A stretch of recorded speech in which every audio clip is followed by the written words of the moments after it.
The Islanders are forced into an impossible decision when it comes to selecting their roster for next season, as they have several young players who are looking to force the Islanders to promote them to the NHL. And I think none of these players are more compelling than Calum Ritchie. We're going to discuss it on this episode of Islanders Digest and talk about how Calum Ritchie can really complicate this decision with a strong preseason. Because as of right now, I think there is a lot of expectation for Calum Ritchie to play in the AHL to start the year. I think originally the plan, especially when the Islanders first brought him in, when Lou Lamoriello made that brilliant trade, trading Brock Nelson for Calum Ritchie and a first, I think the original plan was to bring him right into the NHL this next season. I still think Calum Ritchie is going to get time in the NHL this year, but I think now the plan has shifted, and I don't think that's because of Calum Ritchie's play.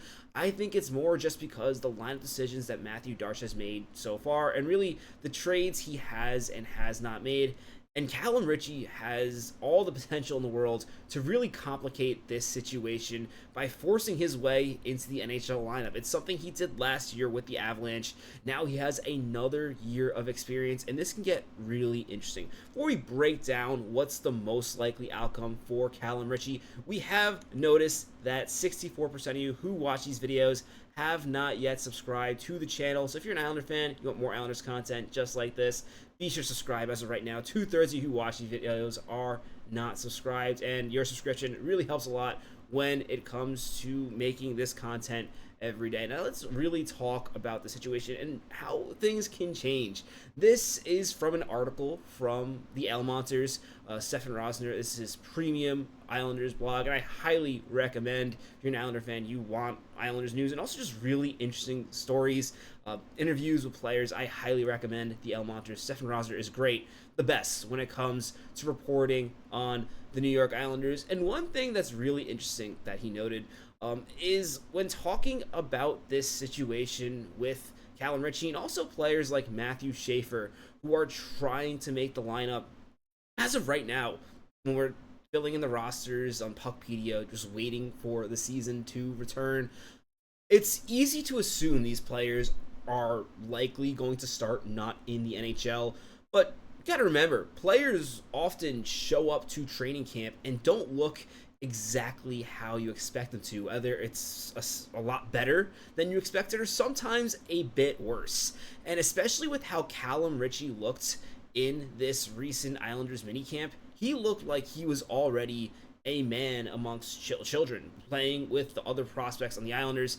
You could just tell he's stronger, bigger. Didn't quite light it up in the 4-on-4 section. I think he had some good plays here and there. Although I will mention too, 4-on-4 tournaments are not always the best way to see who is the best player, especially considering hockey is played 5-on-5. If hockey was played 4-on-4, I think Barzal would be perhaps one of the top 10 forwards in the league, the way he lights up 4-on-4 hockey with his speed. It's a different game. So especially with a player like Calum Ritchie, who relies so much on his brain being in the right position and really outsmarting other players, which is something that I'm so impressed with when it comes to Calum Ritchie. You can't just judge him on that alone. And again, he still looked much better than most of the prospects. You can tell he's one of the best prospects for the Islanders. And when in this article, Stefan Rosner and in his talks with Jeff Merrick, they both agreed that they think right now the likely situation is the Islanders want to give him 30 games with Rocky Thompson in the AHL. And for the record, I just want to say, if Calum Ritchie does not absolutely force his way on this team, I think this is a really good idea. You got to keep in mind, Calum Ritchie, other than the fact that he played 7 games in the NHL for the Avalanche, notably scoring against the New York Islanders and Ilya Sorokin, other than this, this is the highest level he's ever played.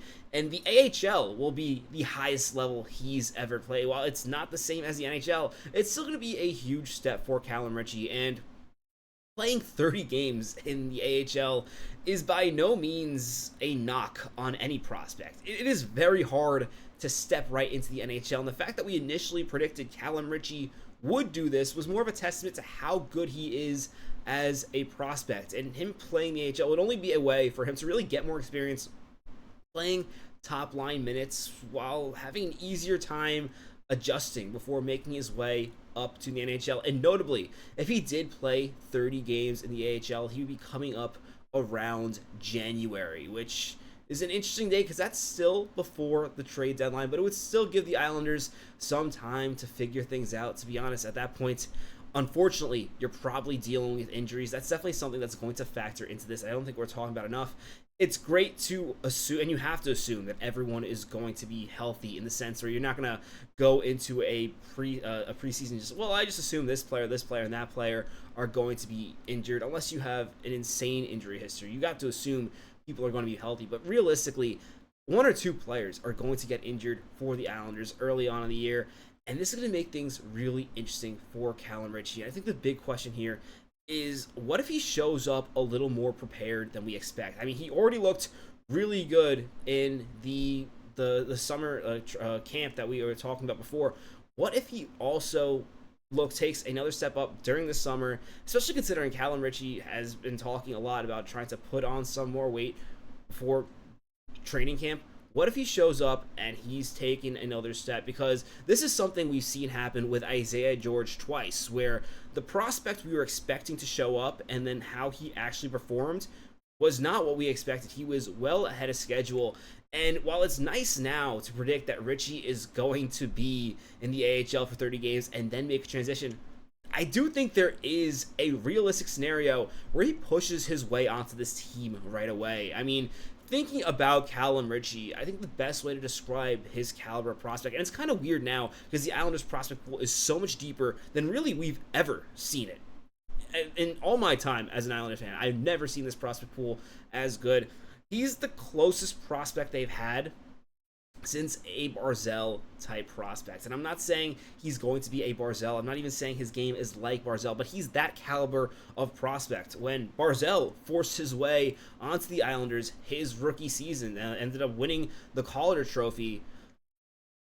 Even if the plan was that season, I don't think it was, but even if the plan for the Islanders that season was to have Barzal play in the AHL, the second they saw him play the way he did in the preseason, it was clear that this player was ready for the NHL, and Calum Ritchie can easily have a similar caliber preseason. This is a player who's already scored a goal in the NHL. Yes, he only had one goal in 7 games, but this is a player who can really make noise in the preseason. And if he gets the chance to do that, I don't think you can really push the player to go down if he earns it. This would be a really interesting scenario, because looking at the Islanders depth chart, while they're set in every position, they are really set down the center line. And one thing I do want to kind of take a step back from, initially in a previous video, I pointed out that there's a possibility that Calum Ritchie starts out on the wing. Well, I still think this is possible.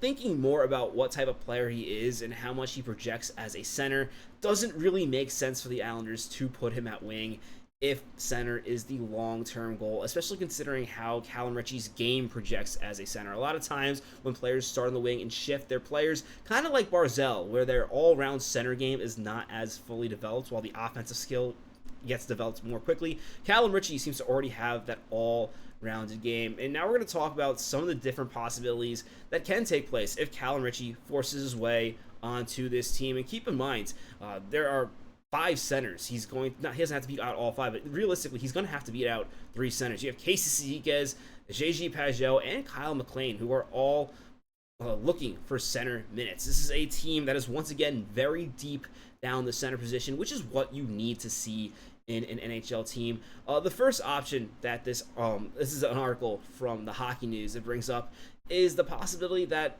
Calum Ritchie might be ready for top 6 minutes right away. And I think, honestly, this is really the only scenario where he forces the Islanders to let him in the lineup.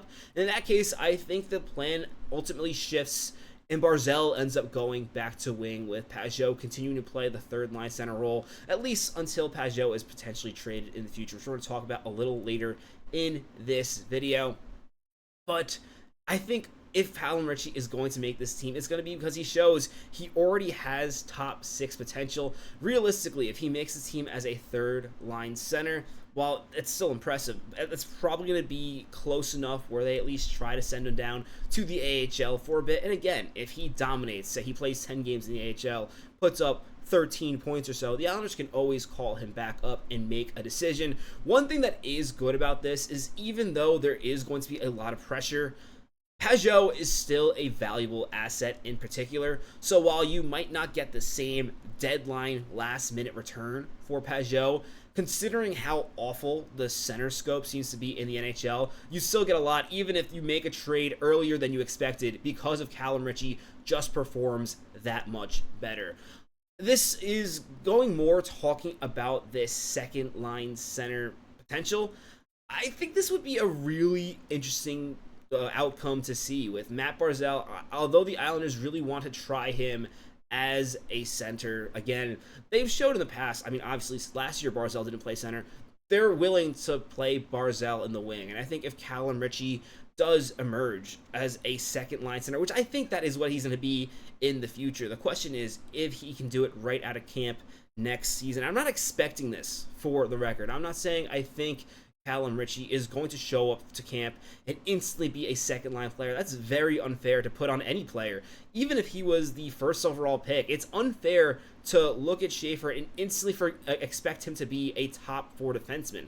Do I think it's possible? Absolutely, but it's just not what you expect. And then the other option that I think is more likely to happen down the year is just that the Islanders hold on to Pageau at first or trade him at the deadline.